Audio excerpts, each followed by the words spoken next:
అంటే ఈ కలయిక అనేది చాలా అన్ఎక్స్పెక్టెడ్ కలయిక. పొద్దుగాలు లేస్తే మా జర్నలిస్ట్ మల్లారెడ్డిని వేసుకుంటూనే ఉంటాడు. మరి ఎందుకు కలిసిరు అనేది కూడా కింద వార్త రాసుకుంటూ వచ్చింది. కాంగ్రెస్కు మద్దతు ఇస్తా, ఎన్నికల తర్వాత అందరం ఒకటే, తీన్మార్ మల్లన్నతో ఎమ్మెల్యే మల్లారెడ్డి ఆసక్తికర సంభాషణ. మూడో రోజు అసెంబ్లీ ఆవరణలో ఆసక్తికర సన్నివేశం చోటు చేసుకుంది. సభ నుంచి బయటకు వస్తున్న మాజీ మంత్రి మల్లారెడ్డికి తీన్మార్ మల్లన్న ఎదురుపడగా మల్లారెడ్డి ఆత్మీయంగా ఆలింగనం చేసుకున్నారు. దీంతో వీరిద్దరి మధ్య ఆసక్తికర సంభాషణ జరిగింది. మేడ్చల్ నుంచి నువ్వు పోటీ చేసి ఉంటే ఎవరో ఒక మల్లన్న అసెంబ్లీకి వచ్చేవాడని మల్లారెడ్డి నవ్వుతూ అన్నాడు. శాసనసభలో ఎప్పుడైనా ఒక కాంగ్రెస్కు సభ్యులు తక్కువైతే మద్దతు ఇస్తావా అని మల్లారెడ్డిని తీన్మార్ మల్లన్న ప్రశ్నించగా ఖచ్చితంగా మద్దతు ఇస్తానని మల్లారెడ్డి సమాధానం చెప్పారు. ఎన్నికలప్పుడే రాజకీయాలు, తర్వాత అందరం ఒకటేనే మల్లారెడ్డి అసెంబ్లీకి సంబంధించినటువంటి వార్తల నుంచి బయటకు వస్తుంటే మాజీ మంత్రి మల్లారెడ్డి బయటకు వస్తుంటే మా తీన్మార్ మల్లన్న కూడా అక్కడే ఉన్నాడట.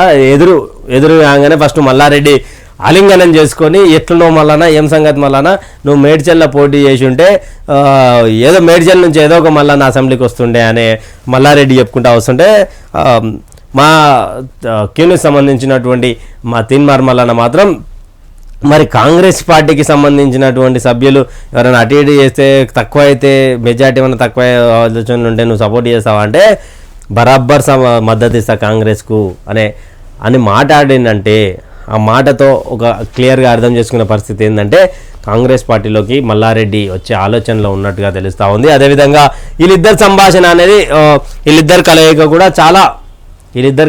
కూడా చాలా వరకు అందరిని ఆశ్చర్యానికి గురి చేసేటువంటి పరిస్థితి.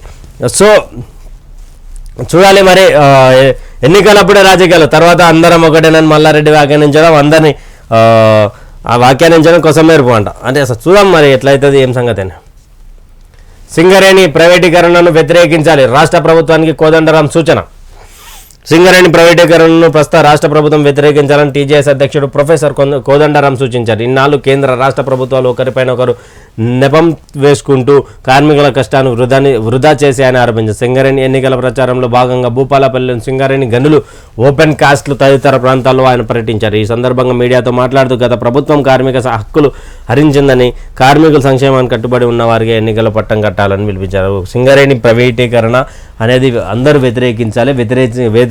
గతంలో ఇప్పుడున్నటువంటి ప్రభుత్వం కూడా వ్యతిరేకించాలి. లేదంటే గత ప్రభుత్వంలో జరిగిన తప్పుదాలు అవన్నీ కూడా మరోసారి జరిగే అవకాశం ఉంది. అదేవిధంగా సెంట్రల్ సంబంధించినటువంటి గవర్నమెంట్ కావచ్చు, అదేవిధంగా రాష్ట్ర గత ప్రభుత్వం కావచ్చు, ఇవన్నీ కూడా కొంతవరకు సింగరేణిలో తప్పు చేశారు. సింగరేణి తప్పు చేసి వాళ్ళందరినీ ఇబ్బంది పెట్టే ఆలోచనలో ఉండేవాళ్ళు. అందుకే వారికి సంబంధించినటువంటి పదవులు ఉలగొట్టారు. ఈసారి సింగరేణి ఎన్నికల్లో వీరికి మద్దతు ఎవరిస్తారో వారికే గట్టిగా సపోర్ట్ చేయాలని కూడా ప్రొఫెసర్ కోదండరాం సార్ చెప్పుకుంటూ వచ్చారు.